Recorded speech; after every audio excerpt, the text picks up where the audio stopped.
कहां से आएगा भाई? आंबेडकर महल से नहीं आएगा. श्रीमंताच्या घरात आंबेडकर जन्माला येणार नाही. आंबेडकर झोपडीतच जन्माला येऊ शकतो, लक्षात ठेवा. आणि झोपडीच्या माणसाचं शिक्षेचं निर्माण झालं, तिथं उद्ध्वस्त केलं. यांनी व्यवस्था लावलेली आहे, शिकायचंच नाही. इंटरनॅशनल बोर्ड मध्ये तुमच्या आमच्यापैकी काही लोकांकडे पैसे जातील नसे, शिकतील ना, शिकवतील ना पोराला. पण ज्यांच्याकडे नाही त्यांनी काय करायचं? याच्यामध्ये मोठा वर्ग आमचा बहुजनांचा आहे. शेतकऱ्याची पोर आहे, कामगाराची पोर आहे, मजुराची पोर आहे, आदिवासीची पोर आहे, शेड्यूल कास्टची पोर आहे, आमचीच आहे ना. सवाल नहीं पूछोगे क्या? नहीं, नहीं पूछेंगे. मी कुणबी, मी तेली, मी माळी, मी धनगर, मी बौद्ध, मी मुसलमान, याच्यावर तर मात्र आम्ही पेटून उठणार, तलवारी हातात घेणार, दगड घेणार आणि एकमेकाची मोजे पाडणार. तर आमच्या पिढ्यानं पिढ्या बर्बाद करायचं षडयंत्र या देशामध्ये पद्धतशीरपणे चालू आहे. आम्ही त्याच्यावरती विरोध सुद्धा काढणार नाही, कारण आमची लढाई ही जाती जातीमध्ये यांनी वाटून टाकली. एका जातीचा माणूस दुसऱ्या जातीचा शत्रू झालाय. धनगर आदिवासीचा, आदिवासी धनगराचा, मराठा ओबीसीचा, ओबीसी मराठ्याचा, मराठा शेड्यूल कास्टचा, शेड्यूल कास्ट मराठ्याचा, मातंग बौद्धाचा, बौद्ध मातंगाचा. बरोबर ना? या जाती जातीच्या लढाईमध्ये तुम्ही एवढे गुंतलेले आहे तर तुमचं आरोग्य कुठे चाललं, तुमचं शिक्षण कुठे चाललं. अरे दर तिसरा पोरगा बेरोजगार या देशामध्ये, तिसरा. पण गेलं 1.5 GB जे धनार्दन जीव फुकट, सकाळपासून झोपेपर्यंत पोट्ट मोबाईल मध्ये. मी तुम्हाला सांगतो, या देशातल्या पोट्टेच्या हातातले फक्त 1 महिना मोबाईल घ्या, हे पोट्टे क्रांती करते. 1च महिना फक्त.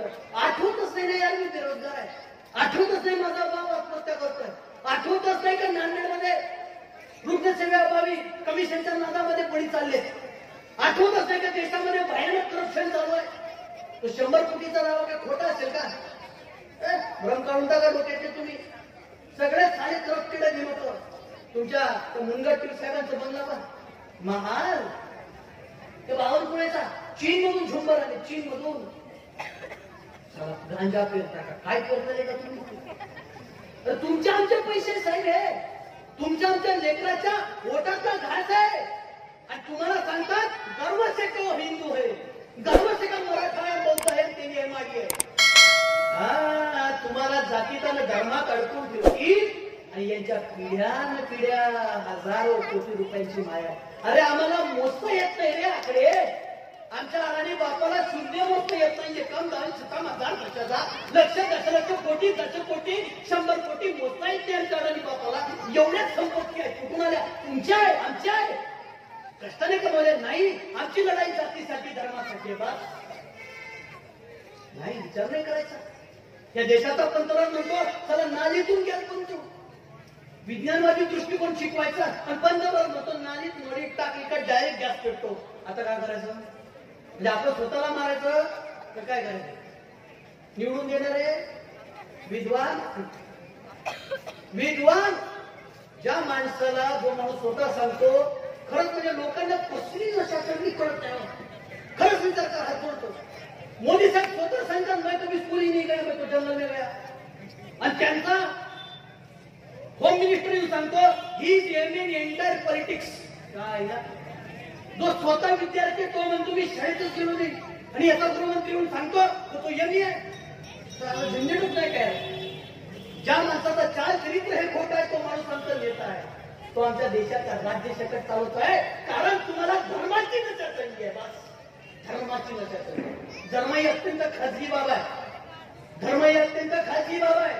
त्या धर्माचं राजनीतीकरण केलं आणि घेतलं सांगितलं रामराम प्रेमाचा नारा होता. त्या रामरामला जय श्रीराम केलं आणि दंगीत वापरला. म्हणजे रामाचा सगळ्यात जास्त मिसयूज आणि बदनाम कोणी केला असेल तर यांनी केला. त्या देशात 1990 पर्यंत पुत्र ओळखत नव्हतं, पुत्र मोजत नव्हतं, दगड मारत होतं. राम यात्रा काढली, रामाच्या नावाने आम्हाला भावनिक केलं. रामावरची श्रद्धा प्रेम असणारी कोट्यावधी लोक तेव्हा होते, आजही आहेत. आमच्या भावनेचा, धर्माचा वापर केला आणि या देशामध्ये सत्यानाश करायला सुरुवात केली. सगळी लोकशाहीची ऐशी तैशी चिंध्या फार चालली आहे. ते म्हणतात मानसशास्त्र असं सांगतात की 1000 खोट्यामध्ये एक खरं लपून जातं, तसं आपलं होणार. तुमचं खरं लपत आहे, आमचं खरं लपत आहे, आमचे प्रश्न लपत आहे. अरे बाळासाहेब ठाकरेंनी हिंदूंचा मुद्दा निवडणुकीत आणला म्हणून त्यांचा 6 वर्ष मतदानाचा अधिकार काढला. आता कुठं नेलं निवडणूक आयोग? खुल्याम राजस्थानमध्ये काय चालू आहे, तो खुल्याम प्रचार चालू आहे. आणि म्हणून या ठिकाणी एक सांगू इच्छितो की राज्यघटनेचा आपण प्रचार प्रसार ताकदने केला पाहिजे.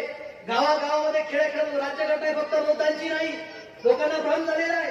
या देशात जन्मलेला प्रत्येक माणूस ज्याला स्वातंत्र्य, समता, बंधुता, न्याय प्रिय आहे, या माणसाची राज्यघटना आहे. आणि तुमचं आमचं प्रत्येकाचं राज्यघटना हे जगण्याचं गॅरंटी कार्ड आहे. एवढं मस्तकावर लिहून ठेवा, लक्षात ठेवा तुम्ही. आणि म्हणून राज्यघटनेचा विचार जिवंत राहिला पाहिजे. आमच्या शिक्षणाचे असतील, आरोग्याचे असतील, हे प्रश्न आमचे राहिले पाहिजे. आणि योग्य वेळेला धर्माच्या आणि जातीच्या नशेमध्ये मतदान करू नका, लक्षात ठेवा. हा भ्रम आहे. या देशाच्या लोकशाहीचे 4 स्तंभ आहे. कुठले कुठले? संसद आहे, कायदे मंडळ, कार्यकारी मंडळ आहे, ब्युरोक्रेसी आणि मीडिया आहे. 3च्या 3ही गाण ठेवली आहे. म्हणजे आता वाईट म्हणून नका करून म्हणण्याचं काही कारण नाही. 3 अंधश्रद्धा आहे, एकच आहे. हा देश फक्त आणि फक्त राजकीय नेते चालवतात. आणि या देशातल्या 22% खासदारांवरती खुनाचे, खंडणीचे, बलात्काराचे, विनयभंगाचे आणि अपहरणाचे गुन्हा आहे. कशाचे? तुमच्यावर आहे का कोणी? म्हणजे तुम्ही सभ्य लोक आहे. और तुमचे मरणाचे, जगण्याचे पैसे क्रिमिनल लोक घेत आहे. साले याच्यापेक्षा शरमेची गोष्ट काय आहे? जात आणि धर्माच्या नावावर निवडून आलेले लोक आहे. कशावर? आणि लोक म्हणतात जो तळ राखेल तो पाणी पिईल.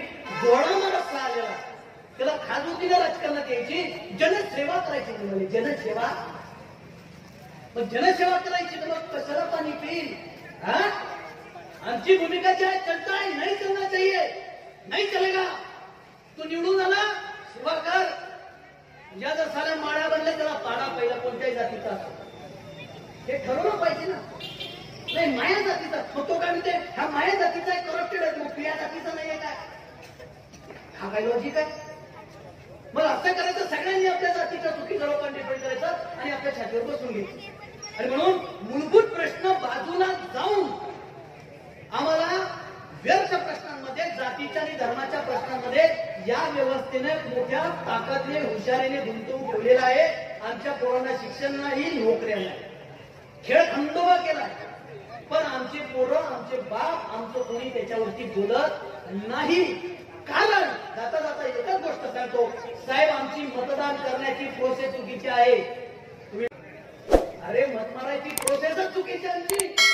मागचा जाहीरनामा विचारा त्याला की तू काय दिलं होतं, काय सांगितलं होतं, तू 5 वर्षात काय केलं, मी प्रश्न विचारत नाही. जोपर्यंत चांगली माणसं निवडून देत नाही तोपर्यंत या देशाचं काही होणार नाही. म्हणून मतदान करत असताना, मत करत असताना आपल्या राज्यघटनेने दिलेला सगळ्यात अनमोल अधिकार आहे तो आपण